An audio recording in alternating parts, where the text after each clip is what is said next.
अस्सलाम वालेकुम स्टूडेंट्स। आज जिस नए टॉपिक पे हम बात करने जा रहे हैं वो बाब नंबर 2 के तफसीली सवाल नंबर 2 पाकिस्तान की इब्तदाई मुश्किलात रियासतों के तनाज़ा के हवाले से उसका लास्ट पॉइंट होगा रियासत जम्मू कश्मीर, यानी बाब नंबर 2 का दूसरा तफसीली सवाल इब्तदाई मुश्किलात रियासतों के तनाज़ा के हवाले से उसका लास्ट पॉइंट रियासत जम्मू कश्मीर के हवाले से हम इस टॉपिक पे बात करेंगे आज। तो ये इसका लास्ट पॉइंट होगा सेकंड लॉन्ग क्वेश्चन का। तो चलें इसके ऊपर बात करते हैं, रियासत जम्मू कश्मीर के ऊपर। और ये टॉपिक इतना लेंथी है तो ये लास्ट पॉइंट तफसीली सवाल का, लेकिन ये टॉपिक इतना लेंथी है कि इसको अलहदा से तफसीली सवाल के तौर पे भी बोर्ड के हवाले से पूछा जा सकता है। तो और दूसरी बात मैं आपको ये बताती चलूँ कि टेक्स्ट बुक में रियासत जम्मू कश्मीर का जो आपको टॉपिक मिलेगा ये विदाउट हेडिंग्स आपको मिलेगा। तो अलहदा जो पैराग्राफ मिले हुए हैं उसमें जिस चीज़ को पॉइंट आउट किया गया है, अगर आप उसी में से किसी अहम नुक्ते को बाहर निकाल के इसकी हेडिंग निकालें, इसके एक अहम नकात के तौर पे इसकी हेडिंग्स बना लें, तो यकीनन ये एक अच्छा खासा लेंथी ये टॉपिक जो है हो जाएगा तफसीली सवाल के तौर पे। और पैराग्राफ के अंदर जो मेन चीज़ें होंगी उनको मार्कर के साथ, ब्राइट कट वाले मार्कर के साथ आप इसको हाईलाइट करें, तो ये चेकर के ऊपर ये वो चीज़ें हैं जो अच्छा तासुर देंगी। ठीक है, तो चलें चलते हैं पहले पैराग्राफ की तरफ। रियासत जम्मू कश्मीर जो है ये पाकिस्तान के शुमाल में बरसगीर की रियासतों में इलाके के अतबार से, रकबे के अतबार से अगर देखा जाए तो जितनी रियासतों के ऊपर हमने पहले बात कर ली हुई है, ये वो रियासत है जो रकबे के अतबार से सबसे बड़ी थी। और इस रियासत की सरहदें जिन जिन ममालिक से मिलती थी उसमें चीन है, तिब्बत है, अफ़गानिस्तान और पाकिस्तान से मिलती हैं। और पहली हेडिंग जो है, जो ऊपर टाइटल दिया हुआ है रियासत जम्मू कश्मीर, इसी को आप लिखेंगे और इसी के नीचे आप पहली और दूसरी लाइन को डिफ़ाइन कर देंगे। आगे इसी पैराग्राफ हेडिंग यही चलती जाएगी। आगे सेकंड लाइन में जहां लिखा हुआ है 1941 की मरदमशुमारी के मुताबिक रियासत की कुल आबादी 40 लाख के करीब थी। तो इस लाइन में आप कोशिश करें कि 1941 को अगर आप डिटेल में लिखते हैं तो जहाँ पे कुल आबादी होगी वहाँ पे 40 लाख जो है उसको मार्कर से हाईलाइट करें, यानी ये हेडिंग में नहीं आएगा, ये पैराग्राफ के अंदर मार्कर का आप इस्तेमाल करेंगे, जिससे आप पेन के साथ तो डिटेल लिख रहे हैं लेकिन बीच में जो एक अहम नुक्ते के ऊपर जो बात की जा रही है उसको हाईलाइट अगर मार्कर से करेंगे तो हेडिंग के अलावा बीच में जो डिटेल दी जा रही है उसमें हाईलाइट की हुई चीज़ें जो हैं बड़ी ब्राइट तरीके से आपको नज़र आ रही हैं, वो देखने में भी अच्छी लगेंगी, ऊपर से डिटेल आपकी अच्छी होगी, तो यकीनन चेकर के ऊपर ये बड़ा अच्छा तासुर देगा। तो इसको आप मार्कर से हाईलाइट करें। उसके बाद हम जाते हैं थर्ड लाइन पे। आबादी का बहुत बड़ा हिस्सा जो था ये मुसलमानों पर मुश्तमिल था। बरतानवी हुकूमत ने इस रियासत को एक डोगरा राजा गुलाब सिंह के हवाले 75 लाख में फ़रोख्त किया। तो यहाँ पे आप डोगरा राजा गुलाब सिंह जो है इसको, या फिर इसके अलावा 75 लाख में इसको फ़रोख्त किया, 75 लाख जो है इसको मार्कर से हाईलाइट कर लें।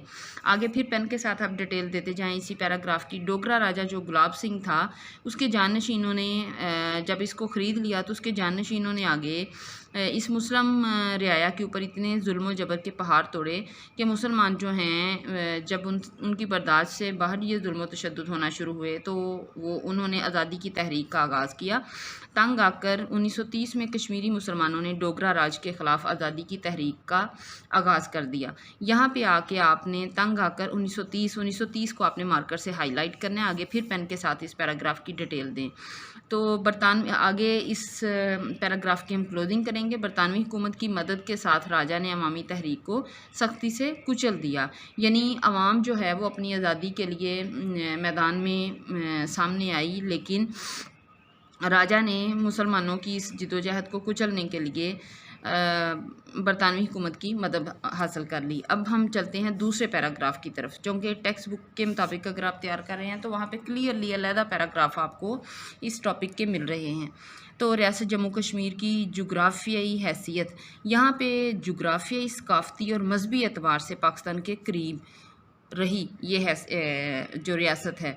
तो यहाँ पे आप इसकी हेडिंग जो बाहर निकालेंगे, हेडिंग बनाएंगे इस दूसरे पैराग्राफ की, आप यहाँ लिखेंगे जुग्राफियाई हैसियत, जुग्राफियाई हैसियत। फिर यहाँ पे नीचे डिटेल स्टार्ट करेंगे। रियासत जम्मू कश्मीर जुग्राफियाई, सकाफ़ती और मजहबी यानी किसी भी पहलू के हवाले से अगर देखा जाए तो पाकिस्तान के साथ इसका क्या ताल्लुक़ है, तमाम पहलुओं के हवाले से ये पाकिस्तान के बहुत करीब रही। पाकिस्तान को सैराब करने वाले अक्सर दरिया जो है वो कश्मीर से निकलते हैं। 1947 में कश्मीरी अवाम जो थी वो चाहती थी कि राजा पाकिस्तान के साथ इल्हाक का फ़ैसला करे, लेकिन राजा इस पर आमादा ना हुआ क्योंकि वो गैर मुस्लिम था। अवाम ने महसूस किया कि राजा इनके जज्बों के मुताबिक इल्हाक नहीं करना चाहता, तो उनकी एक बहुत बड़ी तादाद ने तहरीक शुरू कर दी, आज़ादी की तहरीक जो है उसका आगाज़ शुरू कर दिया।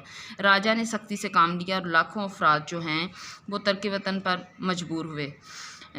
तकरीबन 2.25 लाख से ज़्यादा मुसलमान जो हैं वो इस दौरान शहीद हुए। यहाँ पे 2.25 लाख जो हैं इसको आप मार्कर से हाईलाइट करेंगे। तो इस तरह 2.25 लाख मुसलमानों की शहादत के बावजूद जो है वो मुसलमानों की जो आज़ादी की तहरीक थी उसको ना दबाया जा सका, जो कि अब तक चलती आ रही है। और राजा ने भारतीय हुकूमत की मदद से दरख्वास्त की।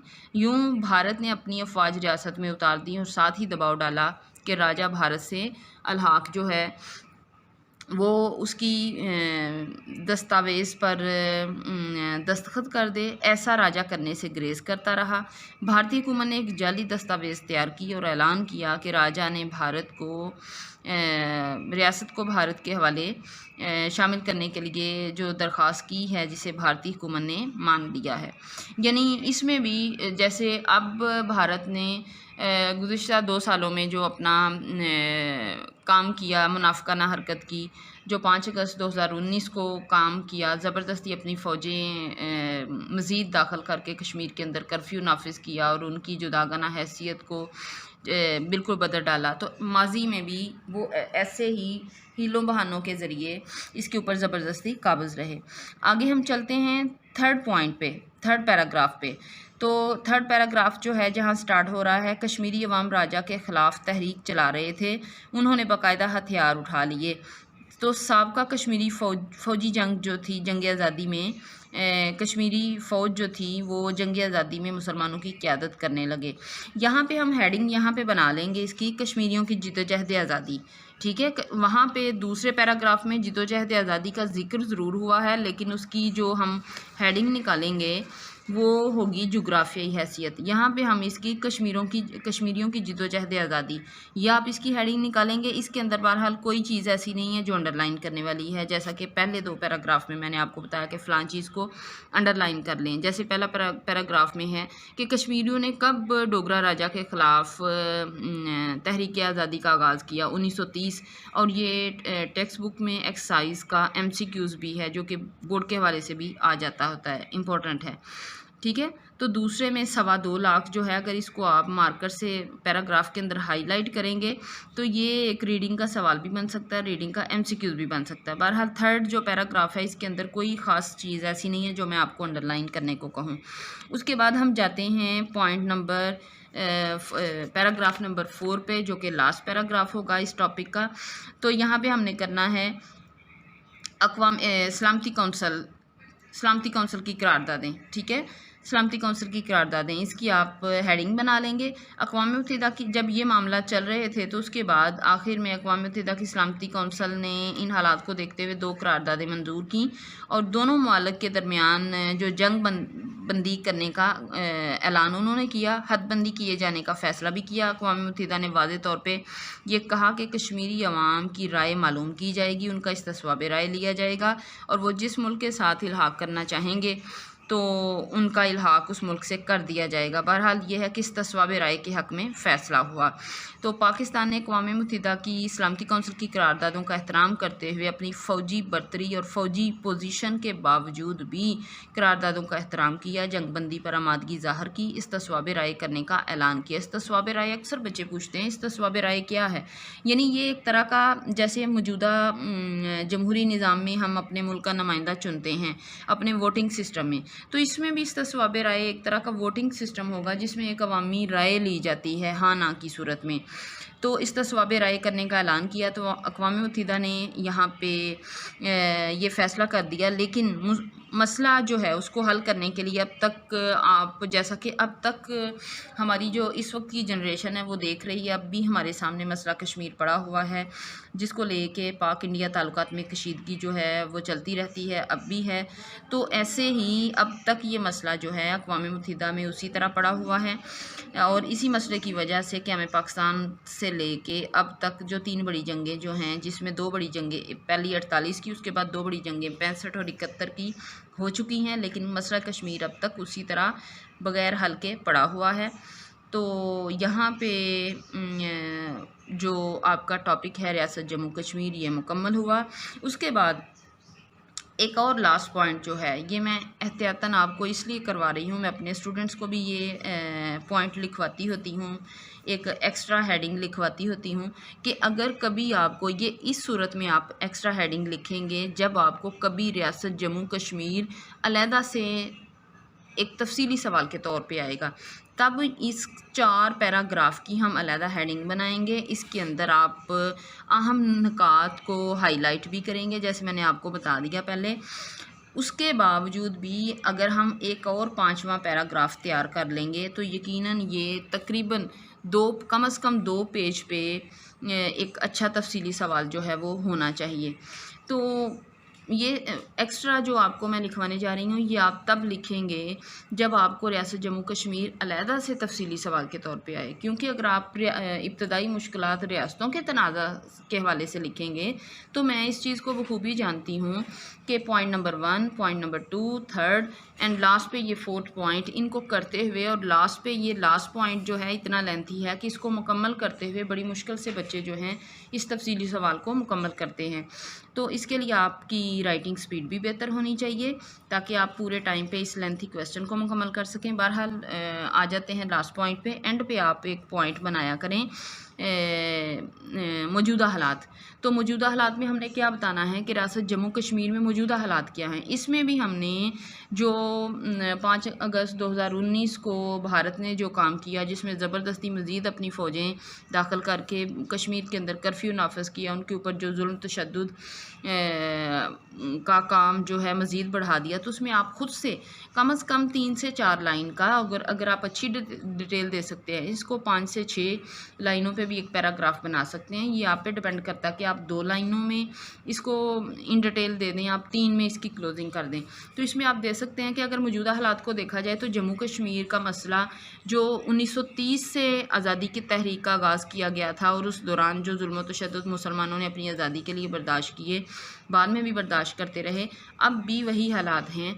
अब भी भारत जो है वो कश्मीरियों के ऊपर जुल्म व तशद्दुद की इंतहा किए हुए हैं, और पाकिस्तान जो है उनके हर तरह के गलत इक़दाम की मज़म्मत करता है। आलमी सतह पे भी पाकिस्तान ने जम्मू कश्मीर के मसले को उजागर किया है, और इसका आप एंड पे अपनी तरफ से भी राय देंगे कि इसका मसला सिर्फ़ और सिर्फ यही है कि कश्मीरी अवाम के हक़ खुद इरादियत का एहतराम किया जाए, उनके इस्तिस्वाब राय के ज़रिए उनको हक़ दिया जाए कि वो किस मुल्क के साथ इल्हाक़ करना चाहते हैं, तो तब जाके ये मसला हल हो सकता है। और इस मसले के हल होने के बाद ही दोनों मुल्कों के माबैन खुशगवार ताल्लुकात जो है वो कायम हो सकते हैं। तो इस तरह आप 2 से 3, 3 से 4 या मज़ीद 5 से 6 लाइन तक भी मतलब इतना पैराग्राफ काफ़ी है। तो ये एक एक्स्ट्रा हेडिंग बना के इस क्वेश्चन की खुद से आप क्लोजिंग दे सकते हैं, यानी ये मौजूदा हालात में आप खुद से 3-4 लाइन की डिटेल दे सकते हैं, क्योंकि ये मौजूदा हालात जम्मू कश्मीर के हमारे सामने हैं, और पाक भारत ताल्लुकात भी इस मसले की वजह से किस तरह के हैं, हम उस तरह का भी हवाला दे सकते हैं। बहरहाल 2-3 लाइन में आप एक छोटे से पैराग्राफ में इस टॉपिक की क्लोजिंग करें, तो इससे भी बोर्ड के पेपर में चेक करके हवाले से देखा जाए तो आप के पेपर पे एक अच्छा तासुर जाएगा चेकर के ऊपर, क्योंकि बच्चे ने एक एक्स्ट्रा पैराग्राफ खुद से दिया है मौजूदा हालात का, जिससे चेकर पे ये भी तासुर जाता है कि बच्चा जो है वो हालात हाज़रा पाक स्टडी का स्टूडेंट होने के साथ साथ उसे हालात हाज़रा की दिलचस्पी है और उसकी मालूमात भी है। बहरहाल ये आपकी एक गाइडलाइन के लिए मैंने बताया, आपकी मर्ज़ी है, आप मौजूदा हालात का एक एक्स्ट्रा पैराग्राफ जो है वो बनाएं या ना बनाएं। बहरहाल यहाँ तक जो आपके रियासत जम्मू कश्मीर के 4 पैराग्राफ थे उनकी मैंने आपको हेडिंग भी बता दी कि क्या क्या बन सकती है। फिर पैराग्राफ के अंदर जो मेन चीज़ें हैं उनको हाईलाइट करने का भी कह दिया। तो यहाँ पे आके हमारा बाब नंबर 2 का दूसरा तफसीली सवाल मुकम्मल हुआ। आगे एक छोटा सा पैराग्राफ है कौमी इस्तेहकाम, इसके ऊपर हम अलहदा से वीडियो बनाएंगे। तो तब तक के लिए अल्लाह हाफिज़। और मेरी वीडियोस में आपको कोई चीज़ अच्छी लगती है या आप उसमें मज़ीद बेहतरी चाहते हैं या किसी तरह की मालूमात लेना चाहते हैं, अपना कमेंट दें। और आप स्टूडेंट होने के बावजूद भी स्टूडेंट भी अपने टीचर को एक अच्छी गाइडलाइन दे सकते हैं जिससे हमारी भी बेहतरी हो सकती है। तो किसी तरह का भी कमेंट जो है वो आप दें ताकि हमारे लेक्चर्स में और ज़्यादा बेहतरी हो, आपको हम फ़ायदा दे सकें और चैनल को मज़ीद सब्सक्राइब करवाएं। बहुत शुक्रिया।